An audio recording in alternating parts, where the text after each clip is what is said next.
नमस्कार दोस्तों, स्वागत है आपका हमारे चैनल में। अगर आपको हमारी वीडियो अच्छी लगे तो चैनल को सब्सक्राइब कर दीजिएगा।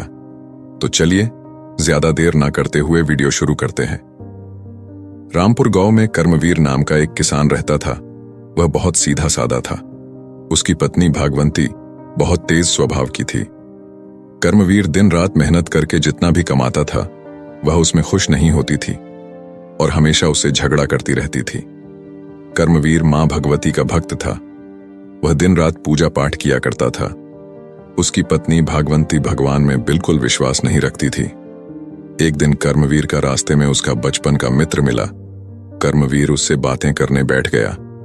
बातों में कर्मवीर ने अपनी पत्नी के बारे में उसे बताया। तब उसके मित्र ने कहा, तुम दोनों मां वैष्णो देवी के दर्शन करने जाओ। मां के दर्शन करने से सारे बिगड़े काम बन जाते हैं।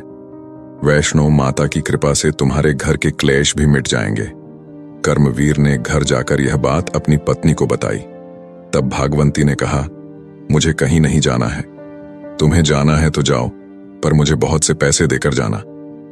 कर्मवीर चुप रह गया। कुछ दिन और बीत गए। कर्मवीर के मन में मां वैष्णो देवी के दर्शन करने की इच्छा प्रबल हो रही थी, लेकिन भागवंती को कैसे मनाए उसकी समझ में नहीं आ रहा था। एक दिन जब कर्मवीर खेत पर गया हुआ था तो उसके घर भागवंती खाना बना रही थी। तभी उसके घर के बाहर एक साधु बाबा आए। उन्होंने आवाज लगाई।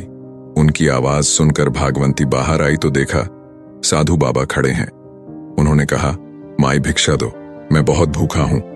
तब भागवंती ने कहा, मैं तुम्हें कुछ नहीं दूंगी, यहां से चले जाओ। इतनी मेहनत से मैंने खाना बनाया और वह तुम्हें खिला दूं, कहीं और जाकर भिक्षा मांगो। तब साधु बाबा ने कहा, बेटी, मैं मां वैष्णो देवी के दर्शन करके आया हूं और वहां से एक अनमोल शिला लाया हूं।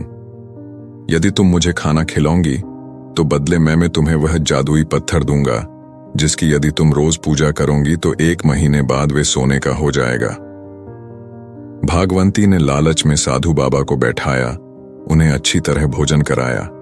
इसके बाद साधु बाबा ने झोले में से निकालकर एक पत्थर दिया और कहा, इस पत्थर की दिन रात पूजा करना, जैसे तुम्हारा पति मां भगवती की पूजा करता है उसी तरह इसकी सेवा करना। इन्हें मां भगवती समझकर मां को भोग लगाना, उन्हें नए नए वस्त्र पहनाना। 1 महीने बाद तुम्हें इसका फल अवश्य मिलेगा। यह कहकर साधु बाबा चले गए। शाम को जब कर्मवीर खेत से आया तो देखा भागवंती पूजा कर रही है। उसके पूछने पर भागवंती ने सारी बात बता दी। कर्मवीर ने कहा, यदि तुम सच्चे मन से इस शिला में मां भगवती का रूप देखो, बिना लालच के उनकी पूजा करो, तो वे सदैव तुम्हारे साथ रहेंगी। भागवंती ने कहा, मुझे इस पत्थर की केवल 1 महीने पूजा करनी है। 1 महीने इसकी सेवा करने से यह सोने का हो जाएगा और इसे बेचकर हम बहुत अमीर हो जाएंगे। कर्मवीर चुप रह गया। अब भागवंती दिन रात उस शिला को मां भगवती मानकर पूजा करने लगी। 1 सप्ताह होने पर भागवंती को बहुत गुस्सा आने लगा। वह सोचने लगी, मैंने आज तक कभी अपने पति की सेवा नहीं की, अब इस पत्थर की सेवा करनी पड़ रही है। इतना काम मुझसे नहीं हो पाएगा। मन करता है इसे उठाकर बाहर फेंक दूं, पर शायद 3 हफ्ते मेहनत और करके यह सोने का बन जाए। यही सोचकर वह दिन रात सेवा में लग गई। जैसे जैसे दिन बीत रहे थे, उस शिला की सेवा करते करते भागवंती को उसमें मां भगवती का रूप नजर आने लगा। उसके मन से लालच की जगह भक्ति जागने लगी। वह उस शिला को मां भगवती मानकर पूजा करती रही। अब उसका स्वभाव भी बदलने लगा था।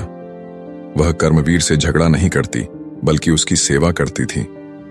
कर्मवीर बहुत खुश था कि उसकी पत्नी का स्वभाव बदल रहा है, परंतु उसे डर भी था कि 1 महीने बाद वह पहले जैसी हो जाएगी। इसी तरह 1 महीना बीत गया। आज वही दिन साधु बाबा ने जिस दिन पत्थर का सोने में बदलने के लिए कहा था, भागवंती ने नित्य की तरह पूजा की मां की शिला को भोग लगाया। पूरा दिन बीत गया। शाम को जब कर्मवीर घर आया तो उसने भागवंती से कहा, आज तुम्हारी पूजा का आखिरी दिन है। आज रात को यह पत्थर सोने का बन जाएगा और कल तो तुम इसे बेच दोगी। यह सुनते ही भागवंती रोने लगी। बोली, यह पत्थर नहीं, मां भगवती का रूप है। ये सोने का बने या न बने, मैं हमेशा मां की सेवा करती रहूंगी। अब मुझे धन का जरा भी लालच नहीं है। ये सुनकर कर्मवीर बहुत खुश हुआ। तभी उनके दरवाजे पर किसी ने आवाज दी। दोनों ने बाहर जाकर देखा तो वहीं साधु बाबा खड़े थे। दोनों बाबा को अंदर ले आए। तब बाबा ने कहा, यदि मन सच्चा हो तो साधारण पत्थर में भी भगवान के दर्शन होते हैं। भागवंती ने रोते हुए बाबा से माफी। बाबा ने कहा, मां वैष्णो देवी के दरबार से तुम्हारा बुलावा आया था।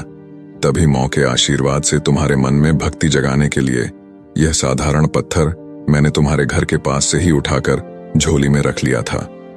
दोनों ने बाबा को नमन किया और अगले दिन ही मॉम वैष्णो देवी की यात्रा पर चल दिए।